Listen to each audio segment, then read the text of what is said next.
Hey everybody, join us for our Rise of Skywalker final trailer breakdown. That is coming up next on MBE Movie News. And Stephen, we, as I did say, are going to be breaking down the final trailer for the Rise of Skywalker, and we will be doing it via a nifty little Gizmodo article, which has kindly provided us with the highlights and some nice little moving images as well, which is always nice. So Stephen, we'll get right into it. First and foremost, I'll ponder this question to you before we get into the meat and bones. Did you think this trailer was good enough to heighten the anticipation for perhaps people who aren't as aware of this movie's existence? Do you think they did a good enough job? Do you think there's enough happened in here? And what was your overall superficial thoughts before we go into the... I think I'll answer that one first, John. The trailer itself was well made. It was well put together. Did we need it? That's another question. For people that are probably not hardcore Star Wars fans, it's a decent trailer for them to come into, to sort of let them know this film's going to be coming out, in the next 6 to 7 weeks. And it doesn't reveal anything. We've talked about this on our trailer reaction, John. It doesn't reveal too much other than horses. Horses and BB-8 running alongside them. What's happening with C-3PO as well, but we'll get into all that, John. But I think it's a good enough trailer for anyone coming into this fresh. Why would you come into Star Wars fresh at episode 9? I don't know, but it's a strange people. It's a good trailer. It is a good trailer, to be fair. Yeah, Stephen, I agree. Look, they did just enough. They ticked all of the boxes to get anticipation built slightly more, perhaps, in the demographic, which was probably conducive or receptive to that. Yes. Also, there is a part of the fan base who are not remotely interested in this trailer or the movie. But look, Stephen, I'll not gibber on much more. We'll try and break this down scene by scene.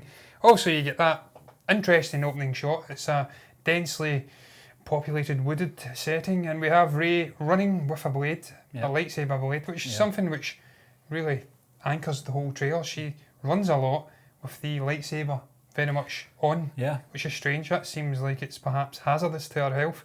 She drops that famous helmet we see on, obviously, the very first Star Wars movie, A New Hope, or just Star Wars, Luke's training helmet. See, I actually thought that was one of those helmets from Endor. Yeah, it could be, but but it's got orange through it, so I don't know. Probably not. But then you have the little probes coming along and chasing her. So what is your thoughts on that as an opening shot of the trailer? Well, the thing, John, perhaps alluding to her getting training finally. Yeah, I mean, and who's training her? We naturally assumed when we first saw this backdrop it was going to be Endor, but it looks more jungle-like rather than forest, if you know what I mean. Yeah. I don't know if that's possibly one of these planets that are, within its sort of, I don't know what you call it. You know how you get the forest moon of Endor? Is this maybe the jungle moon of Endor? I don't know. Certainly Endor is in it because we get to see, obviously, could it be Kashyyyk? No, it can't. No, definitely because they're not big enough, those definitely trees. Not, John. But definitely we will get some area in Endor for the second Death Star. But it's a great opening shot. It's good the way it transitions into those scenes. It looks like the wreckage or something like that. I'm not sure what that is, but certainly it's some kind of wreckage. I don't know if it's a Death Star or not. Yeah, and again, Steve, it just alludes to this extended training montage. She is going through some training. Yep. She's hopefully honing her, albeit very impressive skills already.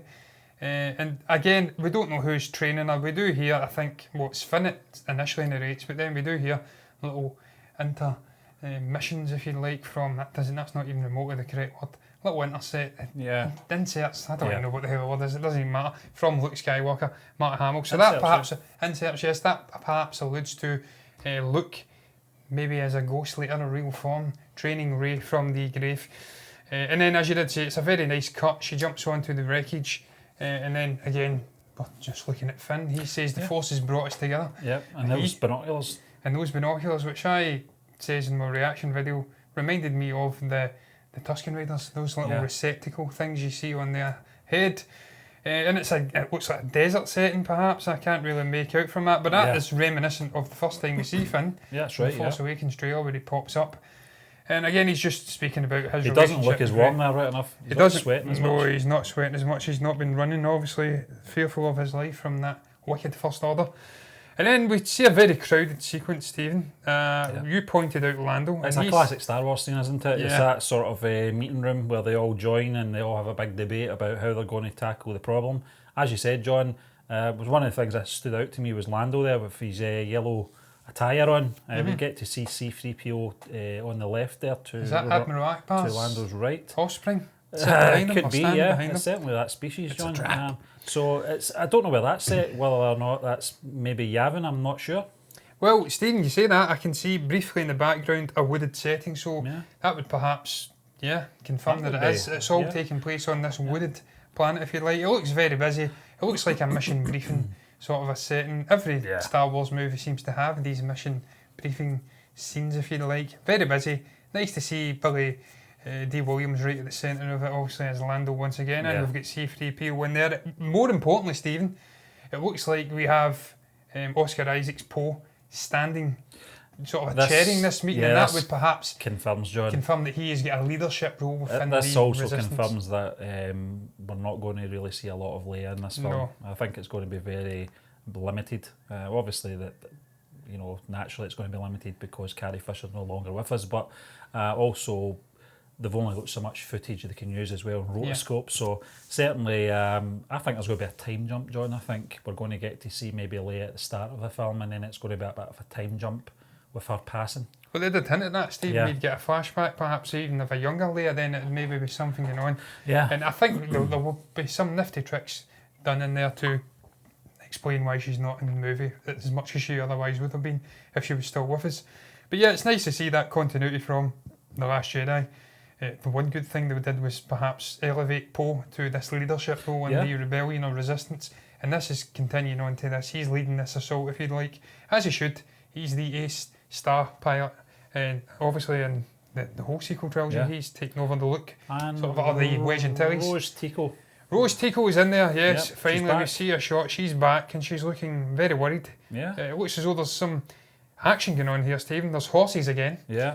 There's blaster fire, so this is, I don't know where this is taking place, but I'm more interested in who the person is behind her. Yes, it's Dominic Monaghan finally turning up. I don't know who that other character is. No, I'm not sure who that is. But yeah, he's in there, and that's confirming that he is, without a shadow of a doubt, a rebel alliance, or not a rebel alliance, a resistance soldier. Soldier, yes. So cool little brief that shot. Might be, I don't think that's not that lady. That's Kerry not Russell. Billy Lord, is it? No, no, I don't think it is. Could be Billy Lord, yeah. I'm not really sure. It's very grainy, Stephen. We're working off of initially it's probably a second long clip. But look, we'll move on from that to the next shot, and it's obviously we see Poe and we see Finn and Chewie. Next to Poe is obviously his very own X-Wing, I don't know what you'd call it. It's very distinctive, Yes, it's orange and black. It's the first time I think we've perhaps seen that after on the planet Maskanata was on when he leads the assault. Yeah. I think he's in that because his initial X-Wing gets destroyed on Jakku, obviously. But again, they're back together. These two chaps, they've got a great relationship throughout the sequel trilogy, and it's cool to see them standing together again. Yeah. After that, we see a shot, obviously, of Rey standing forlornly. What appears to be wreckage of the Death Star, not the Millennium Falcon, as I had assumed in those promotional shots. There's something else in there. It wasn't one. Yeah, there's a Hammerhead, obviously Resistance cruiser. Very brief shot, John. Yeah, that's a very cool ship, Stephen. That reminds me of obviously the Rogue One. Not just Rogue One. Yeah. The actual prequel movies. When I used to play the pod racing game, I used to see them whistling along the sky. So that's cool. That's a lovely shot. Flying very low. It's in a hurry to get to somewhere or maybe escape. And again, that's alluding to perhaps the First Order hot on their tails. They're just chasing after them time and again. But as I did say, we see Rey standing forlornly. Very, very choppy water, Stephen. Very choppy water indeed. What's going on in that planet? Obviously, the Death Star ruins have heavily screwed up the ecological setting of this planet. It's waterlogged ruins. She's standing, and then we see her facing off. We hear her saying, "Everyone thinks they know me." I think I'm paraphrasing heavily, but no one does. And then we have Kylo Ren walking into the shot, and he says, "What I do." Yeah. And then he's standing, looking very wet, but very cool, Stephen, without his helmet again. This time, yeah, he's got a top on, yes.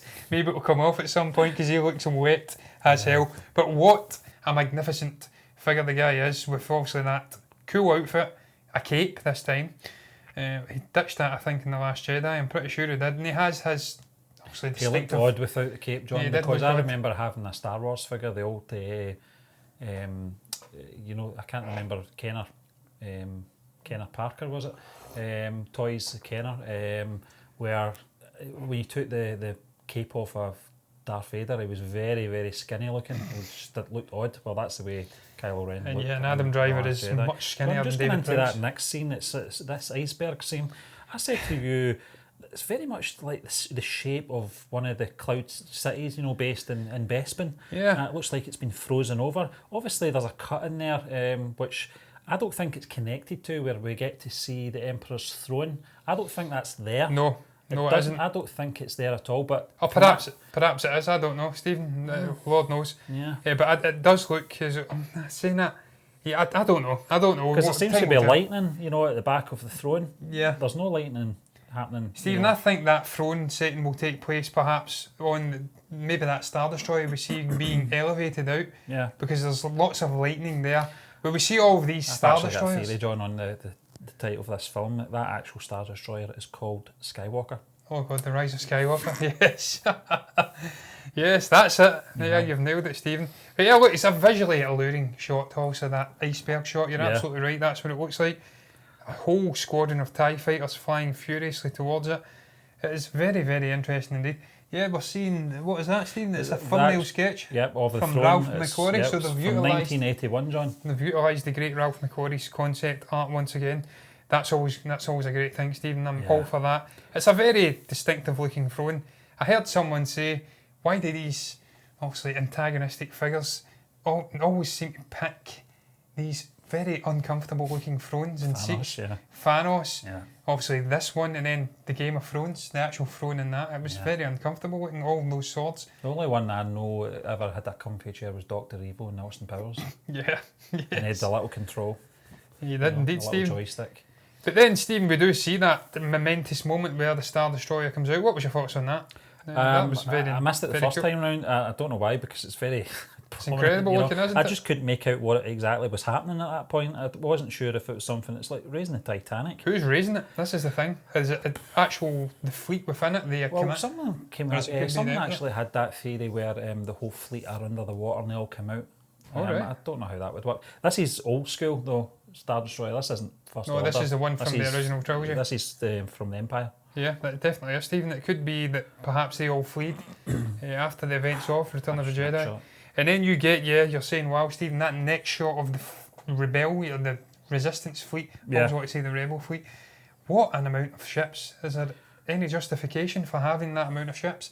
It looks, Stephen, we had rumours come out that we would see the biggest space battle that we'd ever seen in a Star Wars movie, which was a tall order when you see the... You'll probably know more about this than me. We're actually getting to see Star Wars Rebels ghost ship in there. I think that's to the right of the Falcon on the photograph.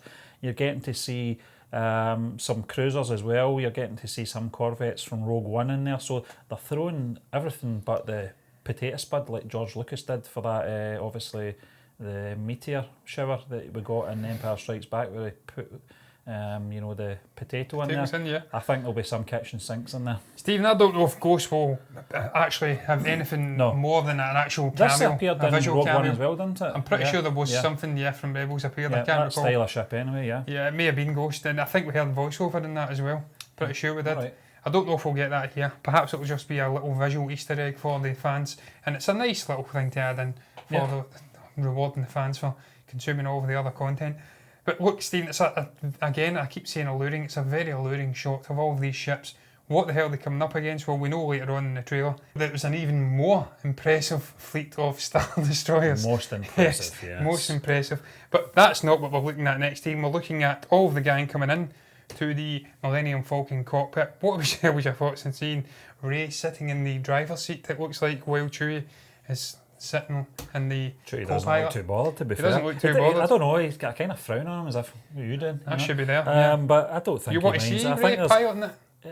She's did it. Yeah, she's did it before. I think Chewbacca's comfort zone's always been the co-pilot anyway. So he likes that head set as well. So I don't know why he's got a headset, because he's assuming everyone can understand him if he's got one of them. But it's just one of those classic Star Wars shots. We get the explosion after that. I don't know what that is, John. Death Star 3. Death Star 2.5. And then we get that shot. We're back to the ocean again. And I think this may be Rey in this little ship. It looks like it's heading towards the ruins. I'm not really sure. I think it's all the gang. It could be, John. It could be them all. Looks like the little shits we've seen on Crate. It does, yeah. But it does, yeah. Very, very retro, aren't they? Yeah. And then we get, this is probably the sort of tugging on the heartstrings scene, John, where we're getting to that little creature, though. Very interesting little thing, that. Looks like that little creature from Flight of a Navigator. It does. It's harkening back to that era, Stephen, with the practical effects. Yeah, I was going to say that, John. And obviously C-3PO, says his line. And the little wheel droid as well. I can't recall the name of it. Dio. Yeah. It says there. Yeah, Dio, I thought you said Bio. Dio. Right, okay. Maybe it does smell, I don't know. But Stephen, yeah, I think this is a double buff. I don't think we are seeing C-3PO meeting his end. They can't kill the droids. The whole story, I'm sure I heard it, was being told through the perspective of the droids. So we cannot. Someone says that. Yeah. Someone one of the droids was sleeping for half the film. It's 3PO. That's why it's so bad. Yeah. He's got a R2 was switched off for half the film or most of the film, and C-3PO just went on about a red arm for most of the time. Yeah. So hopefully they don't kill him though, Stephen. I don't want to see that character die. Although Anthony Daniels did hint heavily that it would be a fitting farewell for the character, so perhaps they do. Do you think he's going to do a K2SO then? Yeah, possibly. Hold the doors, and then get killed for it. I don't know. But look, Stephen, I don't really care. They're saying taking one last look at my friends. What do you make of that? Is it his friends?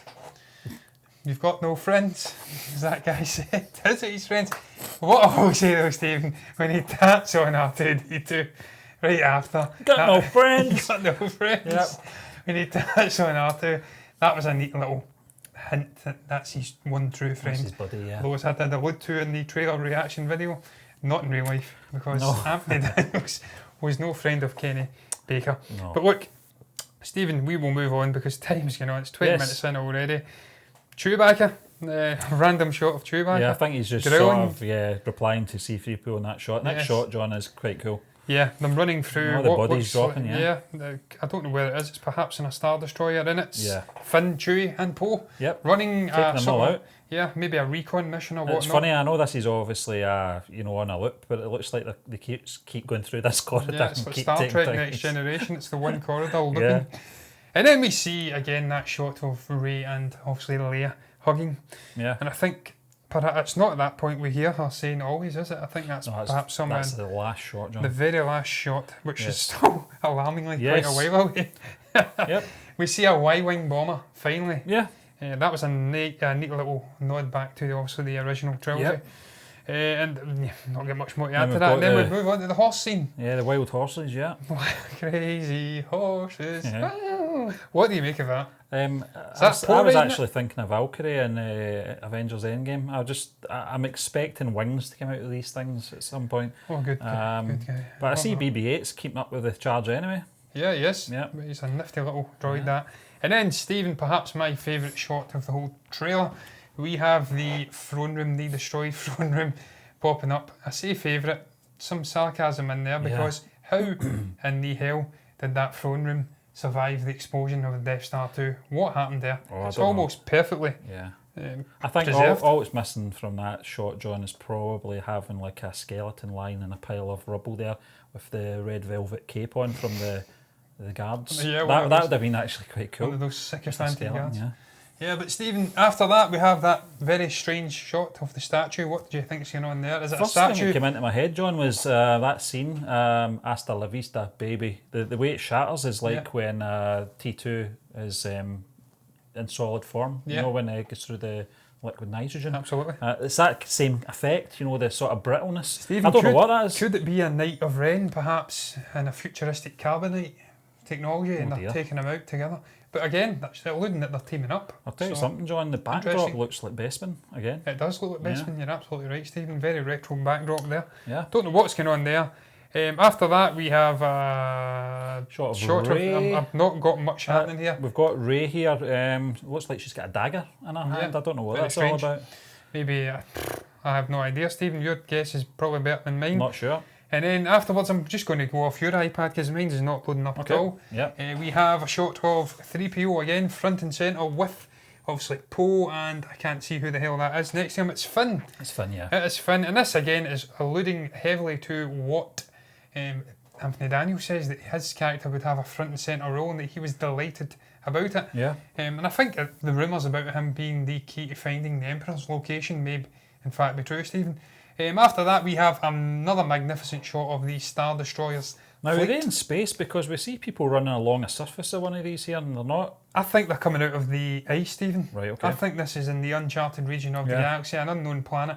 And it's all... So it is in an atmosphere then, yeah. I think it's in an atmosphere. This looks like a magnificent shot. I can't wait to see this battle. I think this will be one of the standout things of the sequel trilogy as a whole. We then see Kylo, perhaps, I think he briefly turns around and then it goes to the shot of the Emperor. Yeah, plenty of lightning there, yeah. Yeah, plenty of lightning, again, hinting that it's the same location as the Star like Destroyers. So it's going on up in the air and then it's happening down. Yeah, it's not like, you know that scene that they had in the Last Jedi trailer where Rey was looking for her place and then it shows you Kylo putting his hand out. Clearly it was different settings, different these background. are all taking place in the same location. This looks exactly the same location, yeah. And then, Stephen, we have the shot of the Emperor in his throne. Yeah. If it is the Emperor, over the shoulder, we don't see his face. I think that's deliberate. I think they're still holding a secret up their sleeve here. It's all too on the nose for JJ. I'm sorry. I know. He's way, way too on the nose. This guy is the master of the mystery box. Yep. He is not giving it away this easy, not a chance. But Rey is standing in front of the Emperor, if it is the Emperor, and he's hovering on a strange throne. What is your thoughts on this, Stephen? And then we hear the narration, the Force is with you, and then Leia says always. What's your thoughts on that? What do you think? That's maybe a part shot of Leia? Yeah, I think that was a nice touch, and it was obviously on Carrie Fisher's birthday, John, that this was released, so very it's fitting. Quite, yeah, it's really fitting. Overall, it was as I said at the start of the show, it was a very good trailer.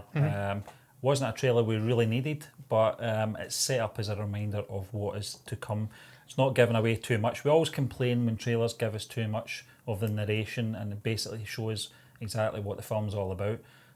I still don't know where this is going. No. And I still don't know where it's going to end up, so it's not a bad thing. No, it's light on narration, Stephen. It's light, or not light on narration, light on story and plot. Yes. Very heavy on action. What we are seeing is some almighty space battles and a lot of toing and froing between the Resistance and also the First Order, and perhaps a lightsaber battle being teased at, and then maybe a combining of the forces to take down the almighty figure that is Emperor Sheev Palpatine himself. But look, Stephen, that's going to round up the trailer breakdown, if you like, and we're going to move on now to the blog rundown segment of the show.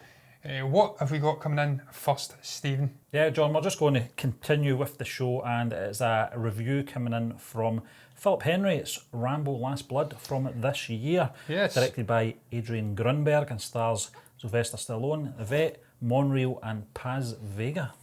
Stephen, this movie absolutely destroyed by the critics who didn't understand the violence. They didn't understand John Rambo. They have never seen a John Rambo movie, clearly. No. 27% rating on Rotten Tomatoes, which just blew my mind. It's never in a million months of Sundays a 27% rated movie.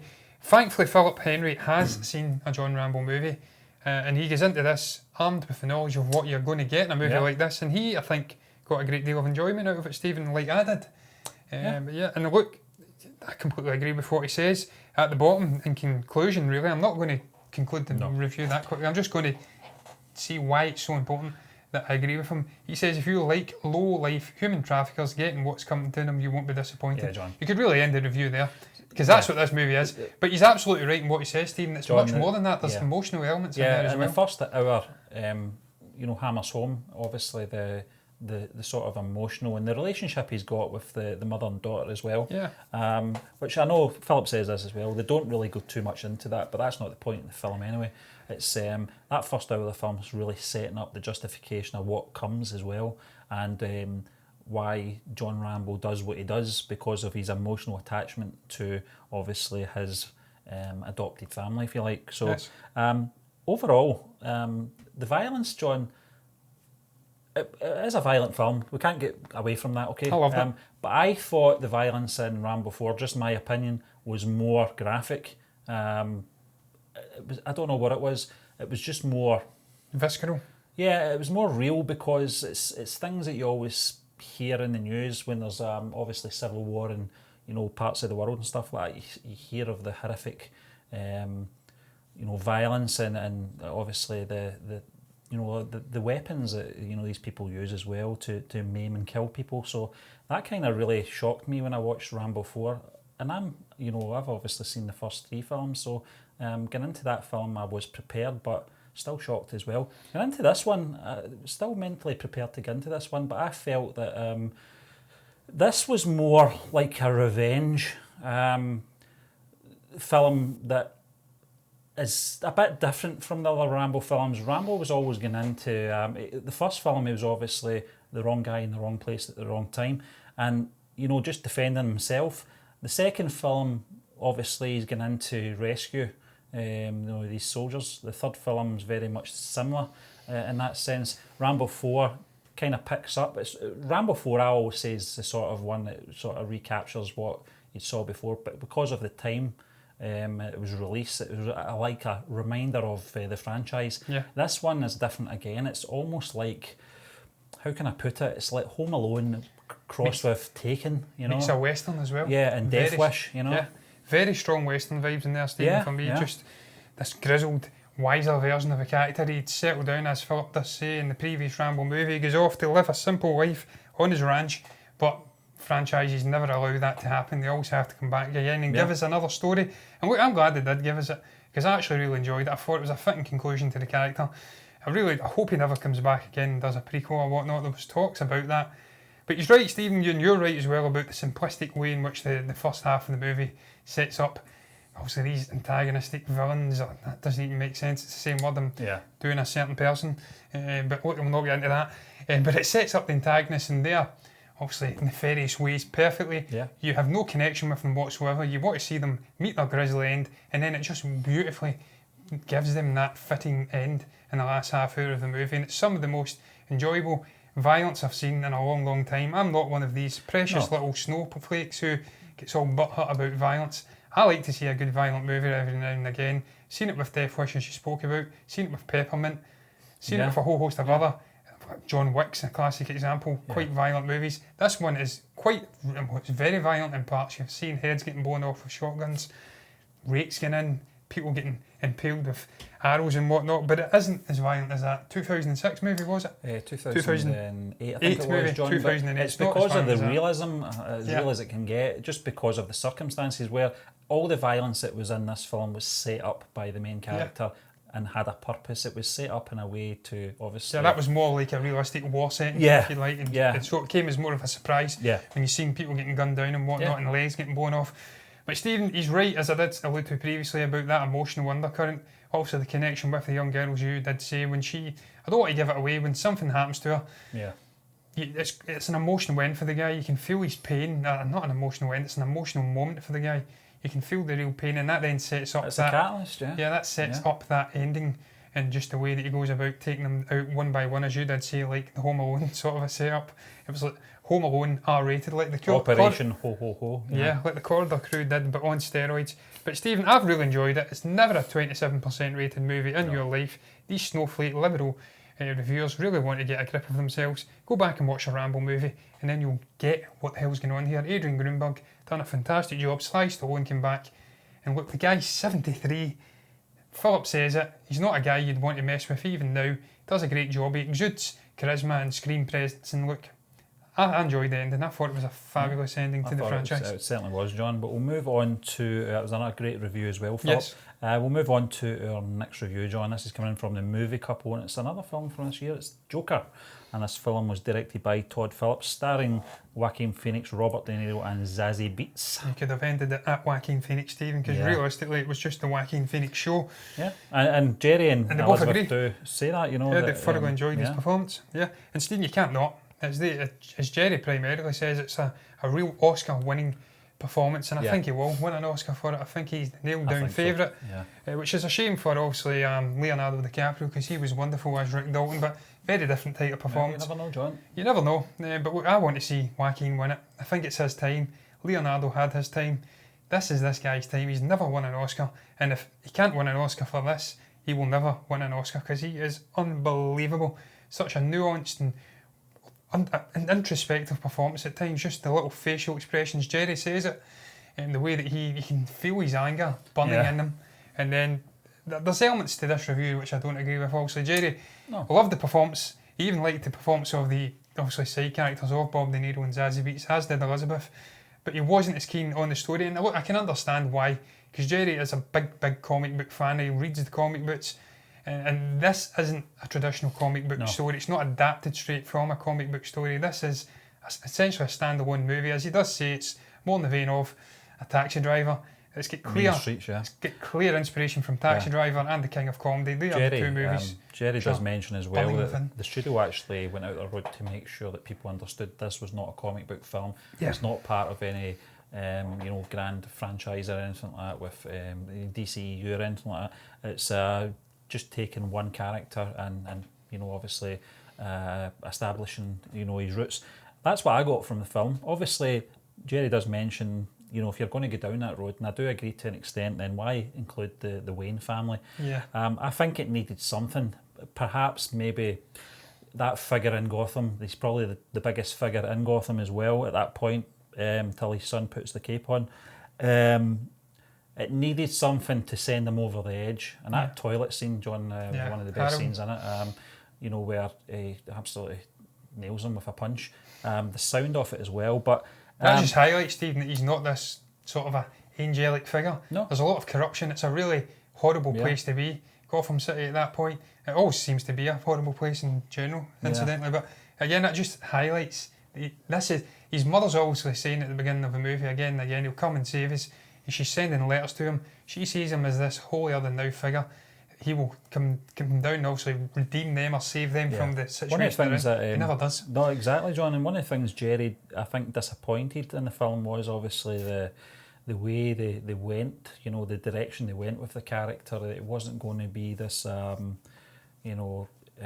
of chaos that we're used to seeing.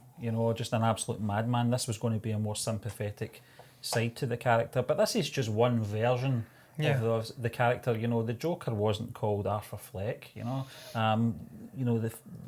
writers gave the character an origins name as well. We get to see obviously the relationship with his mother.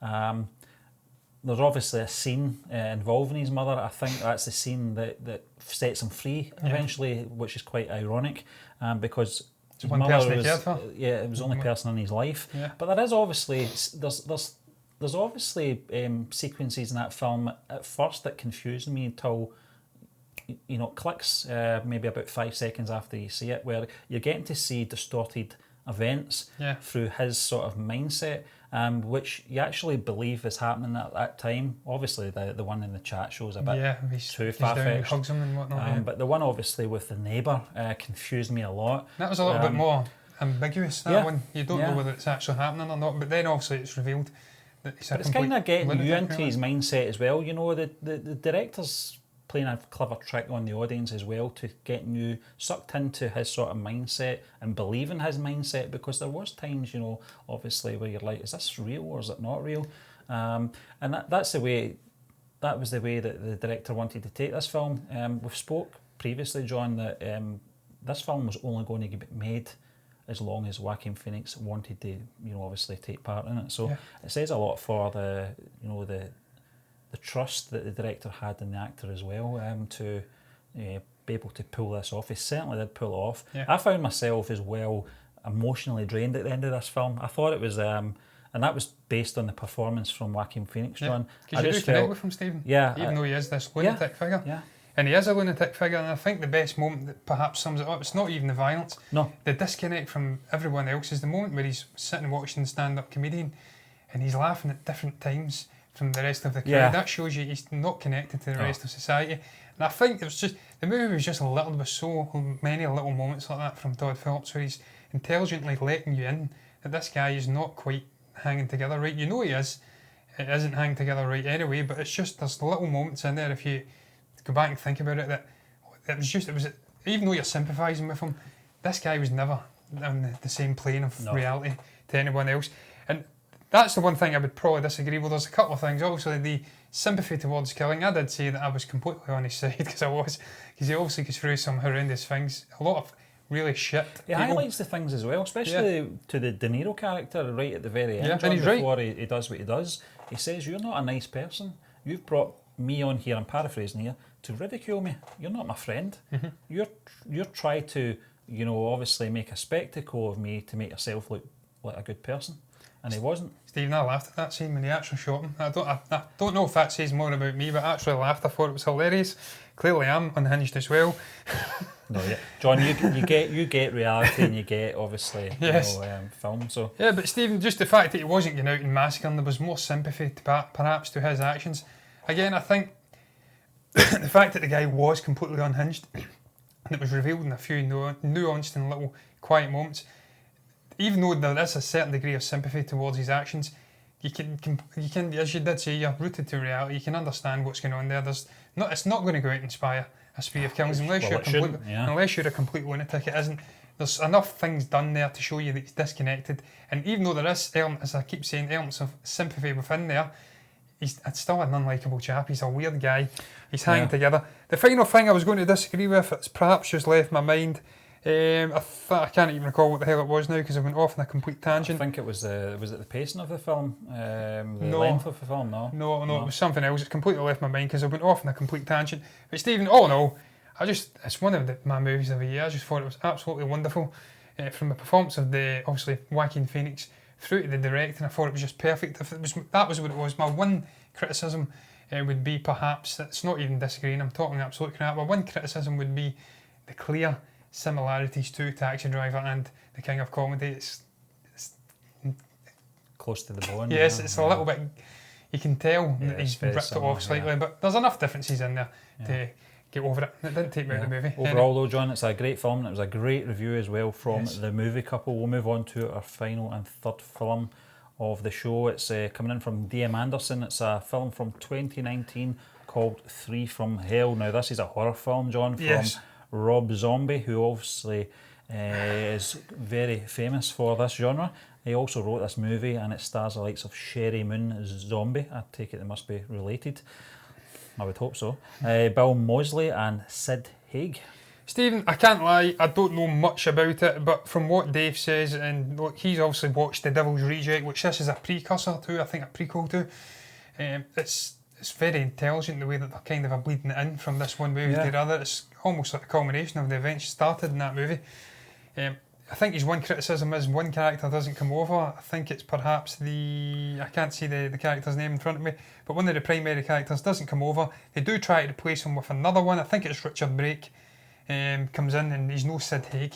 Yeah, Sid, yeah. And that's the one sort of a glaring thing that he's not quite happy with in the movie. But look, having not seen it, it's going to be very difficult for me to speak about the movie, but we did watch a trailer. We watched the trailer to get a feel for it, John. It does look crazy as well, and it looks like a bit of a throwback to sort of 1970s exploitation films as well. Visually it looks amazing. Rob Zombie, this is what he does, and this is what he does best, I suppose. Apart from obviously the Halloween films, which I wasn't a big fan of, just there was a disconnect from that, from obviously what I was used to seeing from the John Carpenter version, but this seems to be his thing. It's same sleazy horror he embraces in his music, but I think it's one of those films that, me, I'm not a big fan of the genre to begin with, but if it's done right, obviously it will intrigue me. This just looks like it's, especially from the 3 we see in the trailer, John, that lady is absolutely nuts. She's obviously... Dave speaks about her. She's trying way too hard in this movie. Well, apparently. I thought that. I said she's trying to be exuberant. too much like Margot Robbie, her Harley Quinn, I think. Just that unhinged way, just laughing all the time in the face of violence. Certainly, this is what you get in this trailer. I don't know if that's maybe Sherry Moon Zombie is actually playing that character or not. But would you go out and see this film, John, or would you? I think would you prefer that if you saw The Devil's Rejects first, or? Absolutely, Stephen. From the trailer, I probably would have to go back and watch The Devil's Reject first, purely because it is a sort of a precursor to this movie, obviously 3 from Hell. But I think I've seen enough in the trailer to say that I'm probably interested. Visually, it's pretty cool. It looks quite violent, looks quite gritty, and there's some standout performances in there. And primarily, the guy looks like Charles Manson with the big long hair and the beard. He looks very interesting. So I think Dave's done enough to perhaps draw me in and give these 2 films a bash. The fact that he does say in the middle it's not an out-and-out horror primarily, there is this detective vibe going on. You've got some issues going on with people being murdered. There's this guy, I think, going to also investigate these murders. Then he says it goes absolutely mental. It loses all semblance of reality and just goes absolutely batshit crazy towards the end. I think I would give it a bash purely for that. But look, I've not got much more to add. Obviously, I haven't seen it, so it's always very difficult to speak about it. So, Stephen, I think we'll round up the blog rundown part of the show, and indeed the show itself on that note. What did you guys make of the movies we spoke about on the blog run? What did you make of the Rambo Last Blood reviews, and obviously Joker and Three from Hell? What did you make of our breakdown of the Rise of Skywalker trailer? If you've got anything to say about anything, you can comment below and let us know what your thoughts were. Like the video if you've enjoyed it. Subscribe to the channel if you're enjoying the content. And me and Stephen will be back tomorrow with the Force Friday show.